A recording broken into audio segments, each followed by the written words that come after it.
درنو لیدونکو بیا هم ستړي مه شئ. بریال صاحب مهرباني.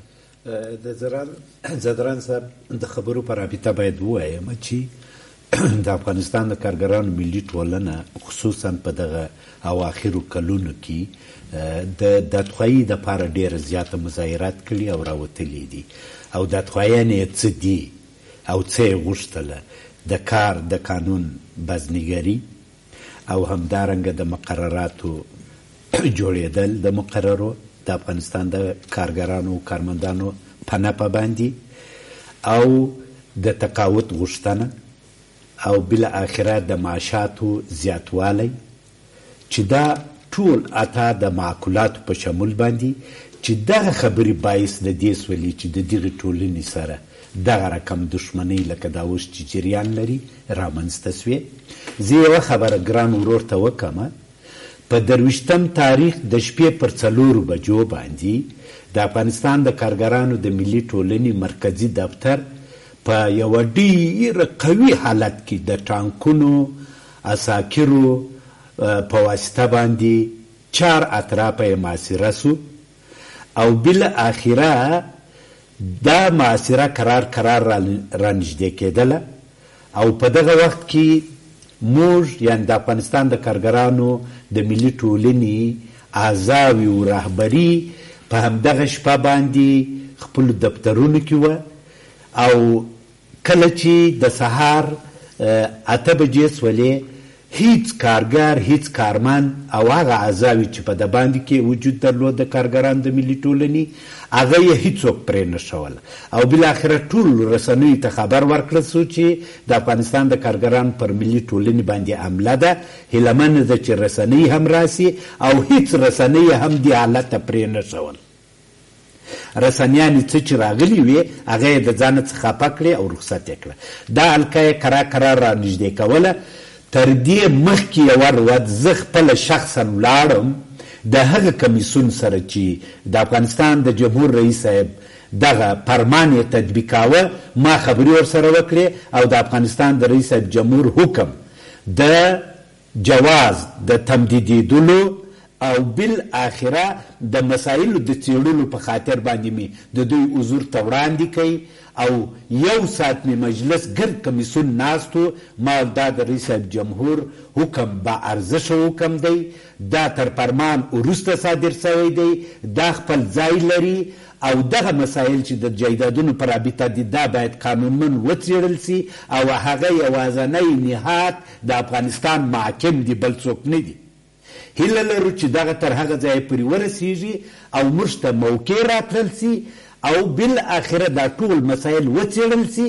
که د افغانستان د کارګرانو ملي ټولنه په دې کې قصور ولري بالکل دې تطبیق کړي او دا ډېره ښه خبره ده. ولې زه درته وایم چې په داسې بېرحمانه توګه سره د هغه پولیسو په ډنډو او بالاخره د ټانکونو په واسطه باندې زموږ غټ ګیټ د دروازې دا موږ یې ونیولو، ټوله یې په لینجرانو کې واچولو، دا 100 نفر بیرقونه یې رامات کړله، په برقي ډنډو یې ووله. زموږ هغه خوندې او مندې چې زموږ سره هلته وجود درلودی او هغه کارمندان و چې نور یې هم را رسېدلې حتی د سړک پر مخ باندې وغورځولې چې هیڅ انساني کرامت هغه نه منلې. په دغسې یو حالت کې موږ یقینا د خپل نهاد او د افغانستان د کارګرانو او کارمندانو څخه د دفاع په خاطر باندې هغه څه چې زموږ په وجود کې اطمیناندي ده په هغه رابطه د افغانستان د نافذه قوانینو پر بنیاد باندې نه د کم زور نه زور لرو، کارګر بیچاره به څه زور به څه نه ډانګ لرو نه توپک لرو او موږ ته یقین باور وکړه که تا زه په هغه حالت کې لیدلی وای چې په برقي ډنډو یې ولی وم او حتی زما دریشي را باندې څیرې کړله. آیا دغه اصول، آیا دغه قوانین او آیا دغه چې یو نهاد سړی په دغه رقم وکړي؟ موږ خو استدلال لرو، منطق لرو. بالاخره باید د خبرو د لارې څخه، باید د مفاهمې د لارې څخه، باید د قوانینو د لارې څخه دا کار باید محاکمو کړی وای. زه یوه خبره درته کوم چې حتی موږ محاکمو ته مراجعه وکړه، حتی زموږ درخواست یې وانخیستی. نو خو سړی په دې خبره پوهېږي چې دا نقص چیرې دی. کله چې دغه تاوتریخوالی رامنځته شو تاسو بیا محاکمو ته عرض وکړه؟ نه تر دغه حوادثو مخکې کله چې دا راځي موږ محاکمو ته مراجعه کړې یو اړیکه لرو دا به هم واورو. فضل هادي ورور موږ سره په لیکه کې ده. مهرباني ستړي مه شئ. بله السلام علیکم. زه فضل هادي مصر ولسوالۍ نه په تماس یم. مهرباني ورور ستړي مه شئ. بیا هم بس ژوندی اوسئ. د ما سلامونه تاسو ته او مېلمه صاحب ته خدای وکړي چې قبول یې کړي چې ما راجع دی دغه دولت د هغه په باره کې چې دولت ولې ملامت په دغه وجه باندې ملامت ځکه چې سروبي کې یو څه موده مخکې سیلاب راغلی و چې خصوصا ښاغلی رئیس جمهور خپله راغلی و او هغلته یو بر هغه ورکړی وه چې باید دغلته ځمکې ورکړلی شي هغه خلکو ته چې سیندولي دي. نو چون همدغه حکومت پاسېده د مختلفو منطقو خلک را پاڅول چې تړون یې درلوده تر د مافیا پورې چې پاسېږي دغلته توضیح کېږي او هغه مشکلات یې دوی خپلمنځي شخړې کې را پیدا کړلې. نو هغه شی بیا وروسته قوم وغوښتل چې باید دغه شی چې موږ ته هم باید ونشي او دا خلک نو هغه خلک اوس هم فعلا په ډېر تکلیف او په ډېر زحمت باندې دي چې معمولي او باران څاڅکي راځي نو ټول فامیلونه د دغه نه راوځي نو همدغه حکومت یې ویني خو بیا هم په دغه باندې خپلې سترګې پټوي. نو په دغه بعضو بحثونو کې چې زیاتره دغه حکومت خپله ملامت ده. او ډېره زیاته مننه کوم هادي ورور ستاسو له تبصرې څخه. بریال صاحب هم که غواړي ستاسو تبصرې باندې خپله تبصره ولري. بریال صاحب اوس مو نتیجه څه ترلاسه کړې ده؟ دفترونه کلک دي، تماس مو نیولی ده ورسره، بالاخره یعنې داسې یو ادرس مو پیدا کړی چې خپل غږ ورته ورسوئ؟ موږ په واقعیت کې هغه ادرسونه چې په افغانستان کې وجود لري د مثال په توګه حقوق بشر په دغه ورځ باندې چې دغه عمل پیښیږي او بالاخره موږ د 3 بجو په شاوخوا کې د حقوق بشر دفتر ته ځو ټوله مکمل په هغه لباسونو کې چې راباندې څیرلي دي. بالاخره هلته رسیږو په ډېر تکلیف باندې موږ ته یې وویل چې فقط تاسې 2-3 کسان کولی شي چې ولاړ شي دې دفتر ته ننوځي. او بالاخره موږ چې دې دفتر ته ولاړو څو دقیقې په یو ځای کې کښېنولو څو دقیقې په بل ځای کې کښېنولو او بالاخره ویې ویله چې سیمه ثمر نشته. او بالاخره یو مشاور خبرې را سره وکړې. مشاور ته موږ خپل هغه غوښتنې هغه حقوقي مسایل دا پر دې باندې بحث ورسره کوو او دی وایي چې نو دا عجبه دی دا عجبه پیښه سول. په دې وخت کې یوه بله کمیشنره یوه خور وه هغه پیدا سوله او بالاخره موږ خپل دفتر ته بوتللو او زموږ دغه خبرې چې موږ دغه شکایت دغه پرابلم درلودی د هغې سره شریک کړئ. د هغې کور ودان او حتی هغې چې پر بعضې مسایلو بحث وکړي نو موږ ویل چې زموږ د بشر د حقوقو دفتر همداسې یو حالت ولري نو به موږ خپل غږ چاته ورسوو. تاسو فکر نه کوئ چې غلط ادرس مو ټاکولی ده؟ دا کمیسیون تر ډېره حده پورې پرېږدي چې تلفات پېښ شي او تلفات خپاره کړي، بل کار خو نه لري. خو ستاسې خبره بالکل زه تاییدومه، ولې موږ د هغه مجبوریتونو په مخ باندې چې په مخکې مو درلودله دا مو یو ګزینه وبلل. په عین شکل مو د افغانستان د ملي یووالي د حکومت ډاکټر صاحب عبدالله ته هم دا مسایل ورسوله او هغه بالاخره وویله چې موږ به دا بیا وګورو، اضافي تر دې کم څه مو په لاس رانه وړله. په عین شکل باندې ما په دغه ورځ باندې چې دا حوادث پیښیږي د کار د وزارت سره چې موږ نږدې اړیکې لرو د هغه معین صاحب سره کښېنستلم. حتی معین صاحب راته ویل چې یو کرتۍ به درکړو درته. مال زه په دې باندې نه شرمېږم، زه یو کارګر یم او نیت مو هم داسې کړی دی چې زموږ کار و پیکار و مبارزه عادلانه ده، نه د ځان د غوښتنو دپاره. نو بناءً دغه زموږ مشکل هیله ده چې تاسې دا څوک پیدا کړي چې ولې دغسې نه وکړل. د وزارت داخلي سخنګوی وایي چې موږ واورېدل دې مشکل ته رسیږو. تر ننه پورې زه په دې خبره نه پوهېږم چې دې مشکل ته دی څنګه ورسېدی. آیا د ده سره مناسبه وه چې د دوی جنایي بالاخره پوچ رد هم هلته موږ ته وایي او کومنده ورکوي او موږ تر پښو لاندې کوي، زموږ بیرغونه ماتوي او په ټانګونو باندې دروازې ماتوي او بالاخره هره دروازه لاک و مور کوي. کاري دفتر دی هلته زموږ هر څه موجود دي پراته دي دوی ته ښایي همدغسې ویل شوي اوسي دوی نو نه خو په دغه شکل باندې نه وي خو بالاخره حد اقل د یو چا خبره خو واوري دا خبره خو انتقال کړي موږ ورته وویل هغه چا چې دغه تاسو ته ویلي چې دغه پلان مو عملي کوي خو رایه ولې زموږ سره د یو خبره وکړي تاسو ته دغه لوری نه معلومیږي چې چا دا لوری خو مشخص دی نو خو هغه لوری فرضاً وزارت مالیه په دې کې لاس لري او بالاخره زموږ سره خبرې کړي وای ما تا ته مخکې خپل په خبرو کې وویل چې تر دغه کله چې دغه د رئیس جمهور حکم موږ د جواز او د جایدادونو د تصفیې یا څېړنو دپاره په لاس راوړو خو موږ ځو د معین سره کښېني معین رئیس املاک تاسو ته وي رئیس املاک د کمیسیون غړی یا په راس کې دی بالاخره ما خپل ټولې خبرې ورته وکړې او ما ته یې وویله چې موږ به یو کومک هم وکړو انشاءالله په دفترو به مو کار نه لرو نور جایدادونه به مو واخلو مال دا کومه خبره نه ده تی هغه وخت واخه چې تا ثبوت کړه زه تا ته شرعي قواله درښیم ته شرعي قواله نه منې او بالاخره وایي چې زه فرمان منم دا خو دلایل نه دي جبران صاحب دغه کم دلیل دی ولی خو یوازې خبره دا نه ده چې ته وایې یوازې د جایداد اخم تا بیا کوره کوم تا بیا دفتره کوم ته بیا ولاړ سه محکمه کې دعوا وکړه زه خو درته وایم زه خو د محاکمو څخه سند په لاس لرم نو ته ولې ما دونې مجبوره کوې او 2 کاله دې په تکلیف کړی یم 2 کاله دې د خپل اصلي کاره څخه ایستلی بیا هم یو اړیکه لرو حقمل صاحب موږ سره په لیکه کې ده مهرباني حقمل صاحب ستړي مه شئ السلام علیکم ګرانه جبران صاحب محترم او ګران میلمه ته او تخنیکي همکارانو ته اورېدونکو ته ټولو ته زما د مینې ډک او اخلاصه ډک سلامونه وړاندې کوم بیا ستړي جبران صاحب محترمه موږ دغه اوسني حکومت موږ ناکه اشتباه کوو حکومت وایو په خاطر د څه شي حکومت ناکه ورته وایو په خاطر د دې چې ګوره په چارهیي زمبک باندې بمبارد وسو او د دروغ ویل چې دغه انچاري دی په شاشید سیاسن کې بمبارد وسو دی ول چې دا انچاري دی نو محترمه موږ حکومت نه یو حکومت نه لرو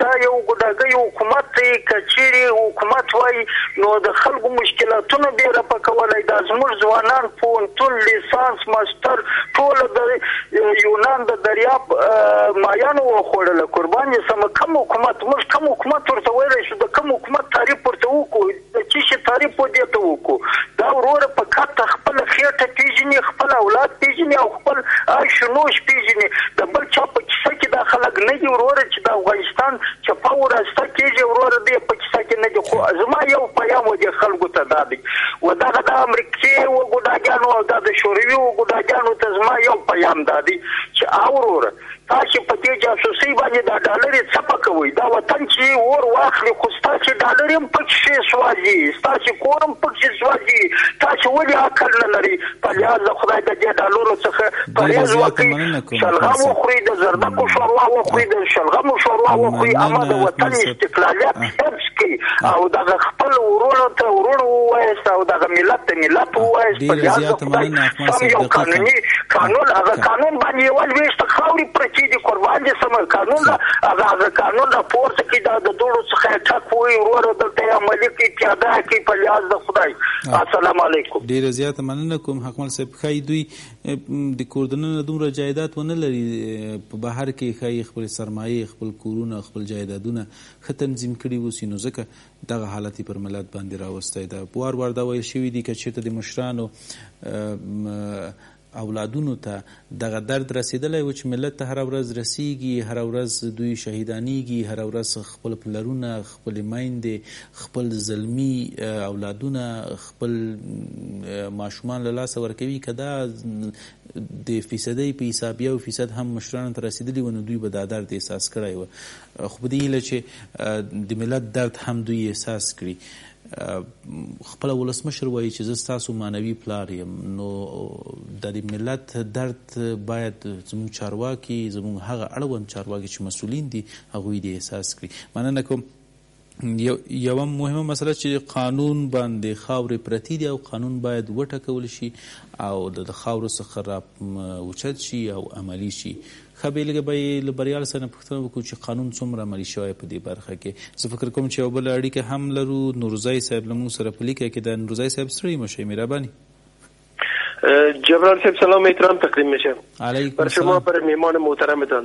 علیکم السلام، مهربانی. ما همی برنامه را شنیدم، روز دیگه هم در خواهرای ما کنجلت خوب شده بودن توسط پولیسا.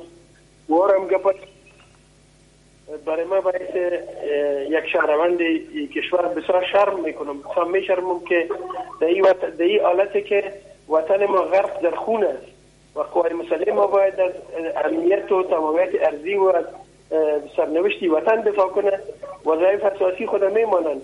دزدا و مافیاها را و توپکسالارا را که میلیون ها جریب زمین گرفتن و به قیمت خون مردم به فروش رساندن و سرمایه‌هایشان کلش بانک‌های جهانی را پر کردن، اونا را و زمین ها را از پیششان نمیگیره. او ملکیت های دولتی که چور شد اونا را از پیششان نمیگیره.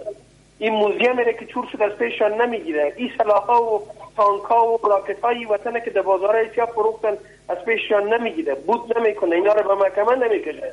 این شرم‌آور است. با این تمام دستگاهی که رفتن قوای مسلح یا پلیس بردن در جان ایتالیای کارگری و این مردم را که از حقوق انسان، از حقوق وطن، از تمامیت وطن در طی 50-60 سال سابقه سیاسی خود اینا صرف دستگاه‌های تولیدی را حمایت کردن، دفاع کردن این وطن. در جنگ‌ها حتی در دفاع از فابریکا، از تولید، از اینا هم گرفتن، از وطن دفاع کردن. امروز اینا را میرن از کنسرشان میبرن، تانک میبرن، اینا را غلط میکنن. کجا از این نمونه دموکراسی؟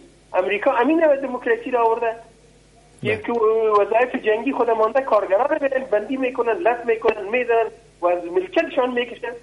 اینا توالی شرعی دارن. اینا خود تاریخ طولانی 60 سال 70 سال ایتالیای کارگری در وطن حضور دارن. چرا نمیره در جان سیاف؟ چرا نمیره در جان دهات تا دوست دیگهش که میلیون ها جریب زمین همیانا گرفتن، ملکت این ملت میگرفتن؟ چرا اونا رسمیش از اونا نمیگیره؟ زورشان سر زور نمیکشه که مردم بی‌صلاح، این مردم غریب، این مردم با شرف، این مردم با عزت که کارگر هستن، کار میکنن، تولید میکنن، میخوان صنعتی وطن پیش ببرن، دستگاهی وطن پیش ببرن، میرن اینا رو میزنن، اینا رو لط میکنن، با زنا رو لط میکنن، اینا با حقوق بشر هم دعوا میکنن. شرم برشان. تشکر جناب نورزی صاحب. من این نظرم بود خداوند کسانی را که اینا را رد کردن از جایشان کشیدن در غضب خود گرفتار کنن. تشکر نورزی صاحب. بریال صاحب زمونږ او تاسو یو قصه ده او یو عام اصطلاح اوس ګرځېدل ده چې په قصاب مې زور نه رسي خو د ترکاري فروش درته ښه ډبولی شم که نه. نورزي صاحب خبرې همدغه ډول وې تر ډېره حده پورې. تاسو هم په همدې باور یاستئ هغه غاصبین چې میلیونونه هکتاره ځمکه یې غصب کړې ده او خپله د حکومتي شمېرې ښیي چې څو میلیونه هکتاره ځمکه دلته غصب شوې ده، هغوی اسکه غاړه ګرځي. هغوی هغه کسان دي چې لا هم پر حکومت باندې فشار راوستلی شي. هغوی هغه کسان دي چې لا هم له حکومت نه امتیازونه اخیستلی شي، که زه وم زه او که نه وم زما زوی، زما مسی او زما وارثین. اوس هم دوی همدغه ډول امتیازات اخلي، خو حق تر پښو لاندې کېږي. معلومه خبره ده. اول نورزي صاحب ته سلام. د ټوله واقعیتونه وویل. په افغانستان کې چې په میلیونونو هکتاره مځکه د افغانستان د حکومت غصب سوې ده او زورواکانو په لاس کې ده، د هغوی دپاره هیڅ خبره وجود نه لري. دا شیرپور هیڅ نور ځای هم مه ځه، د کابل ښار دا چې جلال آباد ته ځې، هلمند ته ځې، نیمروز ته ځې، فراه ته ځې، بدخشان ته ځې، چې څونه مځکې دغه زورواکانو، دغو نامردانو چې هیڅ نه خدای پیژني، نه رسول پیژني، نه قانون خو په هیڅ صورت باندې د خپل توپک په زور باندې غصب کړي دي، هغه ته هیڅ نسم ویلی.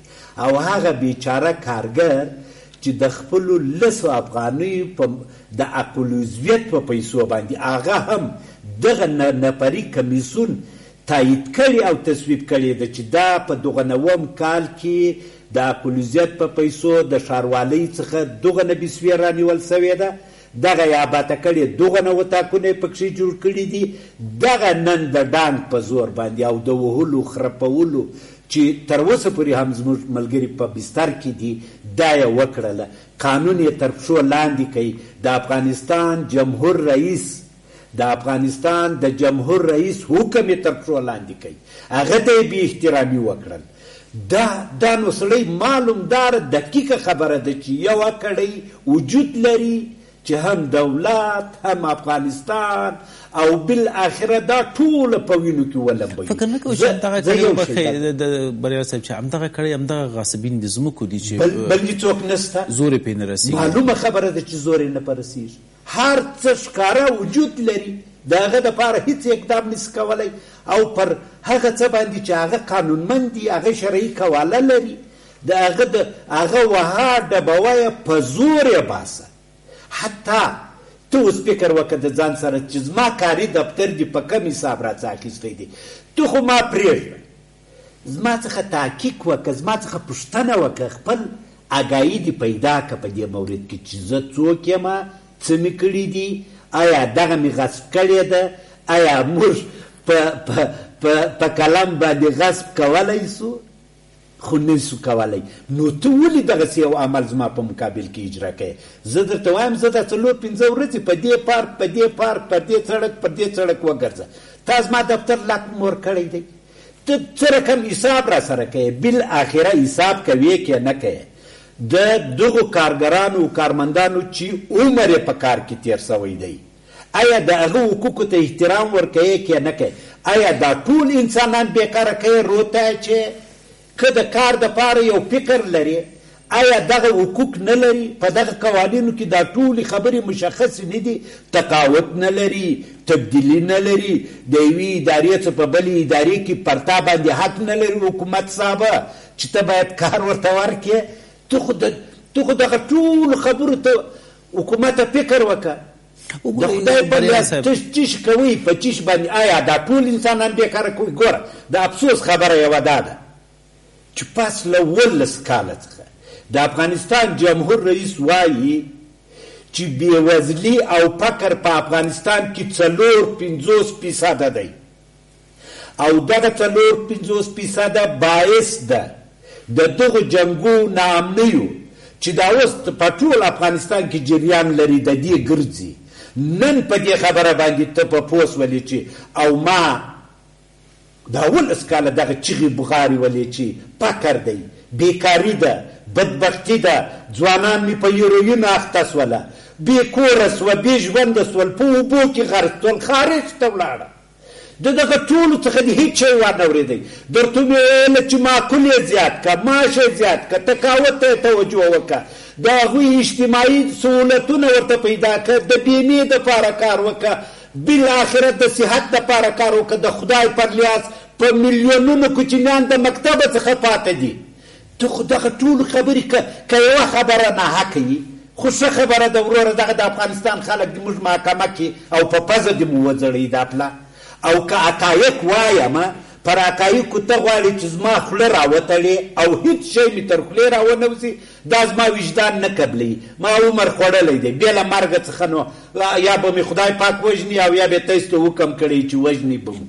موږ د خپلې عادلانه مبارزې څخه په هېڅ صورت جبران صاحب نه تېرېږو او دا کار کوو او هیله مو دا ده چې دا په خوښۍ او خوشحالۍ او د افغانستان د نافذه قوانینو پر بنیاد او هغه محاکم که رښتیا بېطرفه وي او طرفداري د حکومت نه کوي، فرمایش نه مني، لطفا دې مهرباني وکړي چې دا د قواله ده راکړې ده، د ده سره ثبت محفوظ لري، دا د دی غیر قانوني اعلان. یعنې تاسو حاضر یاستئ چې هره ولیشه ځمکه که دولتي وي تاسو یې ور وسپارئ؟ بالکل جبران صاحب، د دغه مطبوعاتو د دغه میزه څخه ورته اعلانومه 21 او 100,000 جریبه مځکه، اول خو موږ نه لرو دونې، که هر څه وي هغه به موږ د دوی په اختیار کې ورکړو. موږ د دغې ټولنې یو، موږ د دغه خاورې یو، موږ مسلمانان یو، موږ انسانان یو، موږ په قوانینو پوهېږو، دا ټوله ورته تقدیموو. په غیر له هغه څخه به د خپل حق څخه هم حق نه غوښتل کېږي. که غوښتل کېدلی دوی باید راکړی. حق غواړو او د حق دپاره مبارزه کوو، د عدالت دپاره مبارزه کوو، د کارګرانو د ژوند د سمون په خاطر باندې مبارزه کوو. ډېره زیاته مننه کوم بریالی صاحب. هر هغه څه چې حق اوسي هغه د خدای پاک وکړي او حکومت دې پر هغه باندې د عملي کېدو توانایي او جرأت پیدا کړي. مننه کوم. درنو لیدونکو تر بیا مو په الله سپارم، ښاد او سوکاله اوسئ په دې هیله چې تر هر څه د وړاندې قانون پلی شي.